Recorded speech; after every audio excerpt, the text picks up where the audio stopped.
नमस्कार, स्वागत है आप सभी का मेरे चैनल पर। तो फ्रेंड्स, आज हम लोग पेडागोजी के महत्वपूर्ण 30 प्रश्नों को देखेंगे जो कि इतने महत्वपूर्ण है कि बार बार रिपीट होते रहते हैं। तो चलिए शुरू करते हैं बिना देरी किए हुए। अगर आप लोग नए हो, वीडियो पसंद आए तो चैनल को सब्सक्राइब और बेल आइकन को दबाना ना भूलें। पहला प्रश्न है, एक बच्चे में सृजनात्मक विकास प्रारंभ हो जाता है। देखिए, एक बच्चे में जो है सृजनात्मक यानी क्रिएटिविटी कब आ जाती है? वयस्कता के दौरान, किशोरावस्था के दौरान, बचपन में या फिर जन्म से? तो अगर आप लोग पढ़े होंगे तो वो पता चल जाता है कि जो बच्चा होता है सृजनात्मक विकास उसमें जन्म से ही उत्पन्न ले लेता है। छोटा बच्चा देखते होंगे, अगर 3-4 बच्चे हैं घर में तो देखते होंगे कि किसी की रुचि किसी में है, किसी की रुचि डांस करता है, छोटा बच्चा है गाना सुन करके डांस करने लगता है, कोई ज़्यादा लिखने पर, कोई पेंटिंग करने पर। मतलब सब बच्चे की अलग अलग क्या होती है, सृजनाएँ होती है, रुचि होती है। ठीक है, तो यहाँ पर एक बच्चे का सृजनात्मक विकास प्रारंभ हो जाता है, वो होता है जन्म से ही। अगला प्रश्न है, एक बच्चा धीमा सीखता है तो अव्ययी कारक है। जब बच्चा धीमा सीखता है तो उसका क्या कारक है?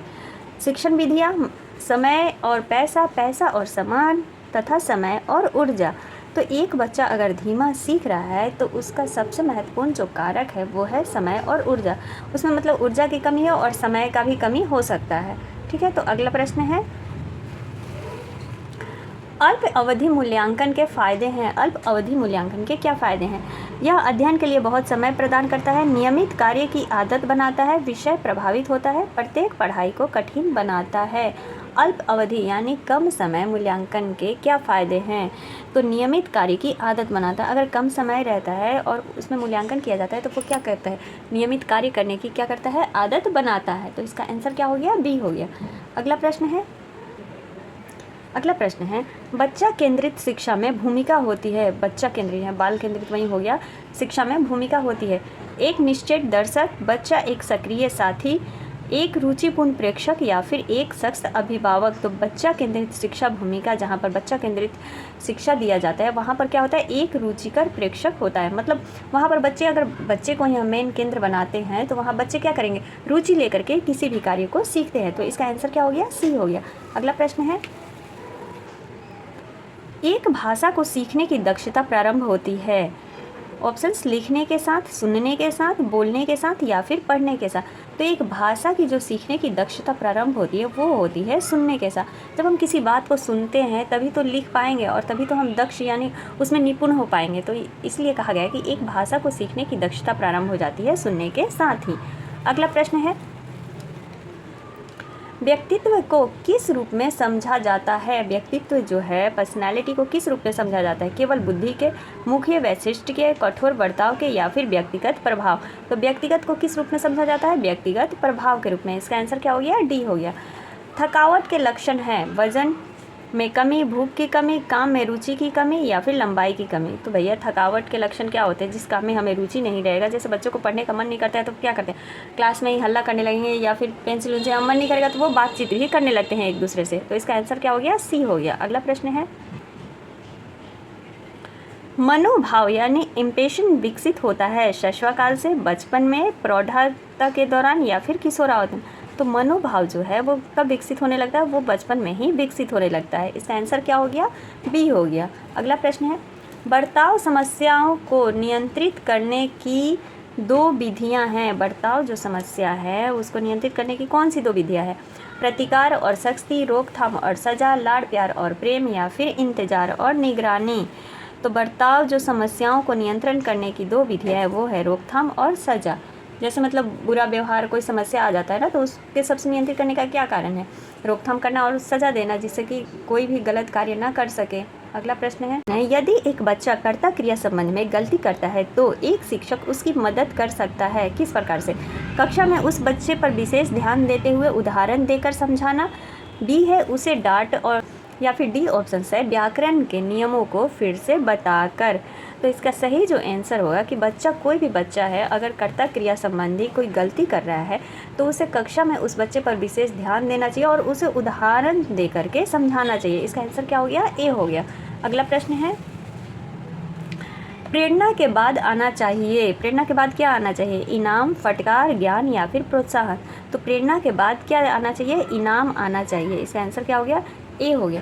जब हम किसी बच्चे को मोटिवेट करते हैं तो उसके बाद क्या, उसको कुछ इनाम देना चाहिए। जैसे मतलब शाबाशी करना, ये सब क्या होता है, बच्चों को इनाम होता है। कुछ बच्चे अगर सही कार्य कर रहे हैं या फिर मान लीजिए क्लास में थोड़ा बहुत गलत बोल भी रहे हैं, तो उसको हम अगर प्रेरित करते हैं कि नहीं तुम सही बोल रहे हो, बोलो बोलो, तो बच्चे में हिम्मत आती है और क्या करता है, बच्चा सही बोलने की कोशिश करता है। तो प्रेरणा के बाद क्या आना चाहिए, इनाम देना चाहिए। इसका आंसर क्या हो गया, ए हो गया। अगला प्रश्न है शिक्षकों का गैर मित्रतापूर्ण बर्ताव किस प्रकार का वातावरण तैयार कर सकता है। आमोद प्रमोद समय, खेल कूद समय, भय और विस्मय, या फिर स्वयं अभिव्यक्ति। तो देखिए जहाँ पर शिक्षक थोड़े कड़क, थोड़े मतलब बच्चों से मित्रतापूर्ण बर्ताव नहीं करेंगे, घर का गुस्सा आकर के स्कूल में निकालेंगे, तो वो क्या होगा, बच्चा ना तो क्वेश्चन पूछ पाएगा और ना ही अपने कोई भी डाउट उनके सामने रख पाएगा। तो यहाँ पर क्या होता है कि भय और विस्मय की प्रक्रिया जो है बच्चे के अंदर आ जाती है, वैसा वातावरण तैयार हो जाता है। तो इसीलिए कहा गया है कि शिक्षकों को एक मित्र की तरह बच्चों के साथ व्यवहार करना चाहिए, जिससे वो अपनी हर प्रॉब्लम शिक्षकों के साथ बांट सके। तो शिक्षकों का गैर मित्रतापूर्ण बर्ताव किस प्रकार का वातावरण तैयार कर सकता है, वो है भय और विस्मय का। इसका आंसर क्या हो गया, सी हो गया। अगला प्रश्न है शिक्षा एक पुनर्गठित और पुनर्निर्मित अनुभव है जो होता है औपचारिक, अंतराल, अनौपचारिक या फिर निरंतर। तो वो होता है निरंतर। इसका आंसर क्या हो गया, डी हो गया। अगला प्रश्न है स्कूली बच्चों के लिए पोशाक किस लिए आवश्यक होता है। ये तो सभी जानते होंगे कि स्कूली बच्चों के लिए पोशाक किस लिए आवश्यक है। स्तर का अंतर, फैशन विवरण, समानता या फिर अधिमान। तो इसका आंसर क्या हो गया, समानता के लिए, कि चाहे किसी भी स्तर से बच्चा आए, किसी भी समाज से आए, एक जैसा अगर ड्रेस रहेगा तो बच्चे में भेदभाव की भावना जो है उत्पन्न नहीं होगी। इसका आंसर क्या हो गया, सी हो गया। अगला प्रश्न है किशोरावस्था के दौरान कई प्रकार के तनाव और चिंताएं होती हैं, शिक्षकों को चाहिए वैसे ही रहने दे जैसा वह है। बी डांटना और रोकना, सी सहानुभूति होना और सतर्कतापूर्ण व्यवहार से आगे बढ़ना, या फिर उन्हें अकेले बैठने पर बल देना। तो देखिए जब किशोरावस्था में कई प्रकार से बच्चे वैसे ही तनाव से गुजरते हैं, तो उसमें एक शिक्षक को क्या करना चाहिए, सहानुभूतिशील होकर के सतर्कतापूर्ण व्यवहार से उसे आगे बढ़ाना चाहिए। अगला प्रश्न है एक रचनात्मक बच्चे की विशेषता होती है। एक रचनात्मक बच्चे की क्या विशेषता होती है, उच्च बौद्धिक क्षमता, समस्याओं के समाधान की क्षमता, चित्रकारी में निपुणता, परीक्षा में उच्च अंक पाना। तो एक जो रचनात्मक बच्चा रहता है उसकी सबसे बड़ी विशेषता यह रहती है कि वो किसी भी समस्या के समाधान की क्षमता रखता है, कि वो समाधान निकाल लेगा। तो इसका आंसर क्या हो गया, बी हो गया। अगला प्रश्न है काल क्रमिक क्रम में एक बच्चे के सीखने के 4 चरण हैं। कौन से 4 चरण हैं, मतलब लाइन से बताना है कि सबसे पहले क्या आएगा उसके बाद क्या आएगा। ये पियाजे के सिद्धांत के ऊपर भी दिया हुआ है, उन्होंने 4 अवस्थाएं बताई हैं, तो उन्हीं के ऊपर है कि काल क्रमिक क्रम में एक बच्चे के सीखने के 4 चरण कौन से हैं। ऑप्शन देखिए, ए है संवेदी प्रेरक, पूर्व प्रचलनात्मक, ठोस क्रियाएं या फिर औपचारिक क्रियाएं। दूसरा है पूर्व प्रचलनात्मक, पूर्व तो पहले आएगा नहीं। देखिए तो यही सबसे लाइन से वेस्ट जा रहा है कि पहले संवेदी गामक आता है, उसके बाद पूर्व आता है, फिर ठोस यानी कंक्रीट के द्वारा बच्चा सीखता है, और फिर अमूर्त क्रियाएं उसके अंदर आती है। तो इसका आंसर क्या हो गया, ए हो गया।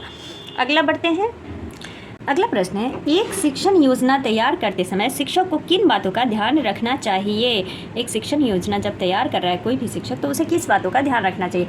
व्यवहारिक शिक्षण वास्तविकता, ज्ञान अर्जन विशेषताएं, शिक्षा पश्चात समीक्षा, या फिर ये सभी। तो जहाँ पर ये सभी आ जाएं अधिकतर ये सही होता है, क्योंकि इन सभी का एक शिक्षक को शिक्षक योजना बनाते समय ध्यान रखना चाहिए। इसका आंसर क्या हो गया, डी हो गया। अगला प्रश्न सह शिक्षा एक प्रणाली है जहाँ विद्यार्थी होते हैं। सह शिक्षा किस प्रकार की प्रणाली है, जहाँ विद्यार्थी होते हैं।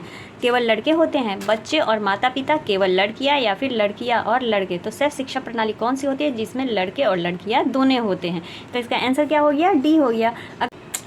अगला प्रश्न है J.F. हर्बर्ट के अनुसार मानस की क्रियाकलापें हैं। कौन सी है, कठोर कार्य और विराम, अनुभूति और कार्य, सी है जानना महसूस करना और इच्छा, तथा डी है तरीके का प्रयोग। तो J.F. हर्बर्ट के अनुसार मानस की क्रियाकलापें हैं, यानी मनुष्य की जो क्रियाकलापें हैं, जानना, महसूस करना और इच्छा। इसका आंसर क्या हो गया, सी हो गया।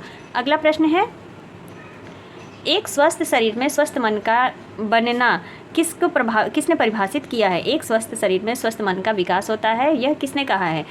थॉमसन ने, पेस्टलॉजी, जॉन स्टुअर्ट या फिर अरस्तु। तो ये किसने कहा था, ये अरस्तु ने कहा था कि अगर हमारा शरीर स्वस्थ रहेगा, स्वस्थ मन रहेगा, तो उसमें अच्छी अच्छी बातें भी उत्पन्न होंगी। तो इसका आंसर हो गया डी।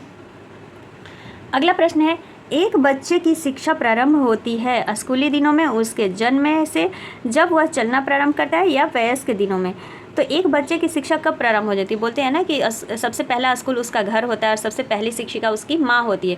तो उसका जन्म से ही जो होता है वो शिक्षा प्रारंभ हो जाता है। बच्चे कभी खाना सीख जाते हैं, छोटी छोटी बातों को बोलना सीखते हैं, कहाँ पर, तो वो शिक्षा ही तो है जहाँ बच्चे सीख रहे हैं परिवार में। तो इसका आंसर हो जाएगा बी, कि उसके जन्म से ही ये प्रारंभ हो जाता है, यानी शुरू हो जाता है। स्पर्शनीय अनुभूति एक बच्चे को क्या जानने में मदद करती है? स्पर्शनीय अनुभूति जो होता है वो बच्चों को क्या जानने में मदद करती है?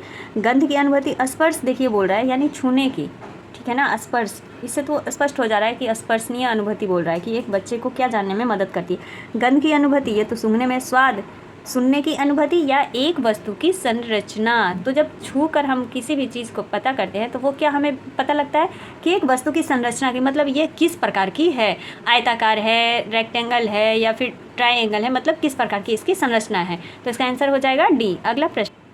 अगला प्रश्न है, निम्नलिखित में से किसका सूत्रपात गेस्टाल्टवादी मनोवैज्ञानिक से हुआ है? इकाई योजना, शिक्षा योजना, सूक्ष्म योजना या फिर मूल्यांकन साधन। तो इसमें होगा सूक्ष्म शिक्षा योजना, जो है गेस्टाल्टवादियों के जो गेस्टाल्टवादी मनोवैज्ञानिक है उनसे उत्पन्न हुई है। जो गेस्टाल्ट मनोवैज्ञानिक की स्थापना जर्मनी में कहाँ हुई थी? मैक्स बर्दाइमर ने की थी। कब? तो 1912 ईस्वी में। और इस संप्रदाय का मुख्य बल जो था वो व्यवहार में संपूर्णता के अध्ययन पर था। ठीक है, तो इसका आंसर क्या हो गया? सी हो गया। ये थे कुछ महत्वपूर्ण प्रश्न जो कि हमारे CDP पेडागोजी में पूछे जाते हैं। मिलते हैं किसी नए वीडियो में, तब तक के लिए धन्यवाद, थैंक यू।